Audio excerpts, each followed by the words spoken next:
आस्था पर चोट, तिरुपति के प्रसाद में चर्बी का विरोध, देश भर में उठी मांग, मंदिर के प्रसादों की हो जांच। तिरुपति में भगवान बालाजी मंदिर के लड्डू प्रसाद में जानवरों की चर्बी और मछली का तेल मिले होने की खबर सामने आने के बाद हड़कंप मच गया है। सवाल उठ रहे हैं कि आखिर इस पूरे मामले का मास्टरमाइंड कौन है, जिसने करोड़ों भक्तों की आस्था पर इतना बड़ा हमला किया। सीएम चंद्रबाबू नायडू के आरोपों के बाद गुजरात की लैब रिपोर्ट में भी इस बात की जानकारी दी गई कि लड्डू के प्रसाद में पशु चर्बी और मछली के तेल के अंश मिले। बताया गया कि लड्डू प्रसाद को बनाने में soybean, sunflower, olive, rapeseed, linseed, गेहूं बीज, मक्का बीज, कपास बीज, मछली का तेल, नारियल, palm kernel fat, palm oil, beef tallow, lard यानी सुअर की चर्बी का इस्तेमाल हुआ। इस मामले के सामने आने के बाद आंध्रा के डिप्टी सीएम पवन कल्याण ने मांग की है कि सनातन धर्म रक्षण बोर्ड बने। People were saying, complaining regularly, the smelling of something which is not the usual prasad. A lot of times people used to come to me and they said, see what's happening, maybe you have to put for us, I mean, some kind of lab testing. वहीं प्रसाद में पशु चर्बी की मिलावट का आरोप YSR Congress की पुरानी सरकार पर लगा तो पूर्व सीएम जगन मोहन रेड्डी का बयान भी सामने आया, जिसमें उन्होंने आरोपों से इनकार करते हुए चंद्रबाबू नायडू पर भगवान के नाम पर राजनीति करने का आरोप लगा दिया।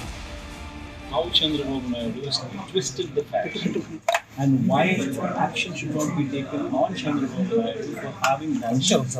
How Chandrababu Naidu has twisted the facts and why action should not be taken on Chandrababu Naidu for having done so. इस बीच तिरुमला तिरुपति देवस्थानम के मुख्य पुजारी श्री रमण दीक्षितुलु जी ने प्रसाद में मिलावट के आरोपों से इनकार किया। वहीं इन आरोपों के बीच देश के अलग अलग राज्यों से आए श्रद्धालुओं ने आस्था को बड़ा बताया। मैंने टेस्ट किया पहले, बिकॉज हमको पहले प्रसाद मिलता है, उसके बाद में हम कलेक्ट करते हैं, तो मुझे टेस्ट में बिल्कुल भी नॉट अ बिट डिफरेंस लगा। एंड ऑफ कोर्स मैंने वो न्यूज़ भी पढ़ा, because we have so much श्रद्धा towards this place, so I don't think so it has to be true, so that's why I am taking so many for my friends. बात claim की, so I do not know अगर सच है या नहीं है, but ठीक है, मैं फेथ रख के आया था, मेरा काम है, मेरे को यहाँ से लेके सबको डिस्ट्रीब्यूट करना, सही गलत वो गॉड देखने बैठा है। श्रद्धालुओं ने इस बीच पूरे मामले की जांच की भी मांग की। लड्डू है तिरुमला बालाजी का, वो सेंटिमेंट है, वो यहाँ से लड्डू लेके जा रहे हैं और हमेशा की तरह बांटने वाले हैं। और ये जो रिपोर्ट है, जो न्यूज़ में चल रहा है, सब लोग सब कहते हैं कि ये गलत होगा या उनके ऊपर इतना ध्यान नहीं करेंगे, क्योंकि लड्डू का टेस्ट वही है, वो अच्छा है। तिरुपति में भगवान बालाजी के दर्शन करने दुनिया भर से लोग आते हैं, जो लड्डू प्रसाद को अपने साथ बांटने के लिए भी ले जाते हैं। लेकिन लैब रिपोर्ट में पशु चर्बी मिलने की बात सामने आने के बाद अब पूरे देश में मंदिरों में मिलने वाले प्रसाद की जांच की मांग भी तेज हो गई। देश भर के संतों ने इसे एक साजिश बताते हुए पूरे मामले में कार्रवाई की मांग की।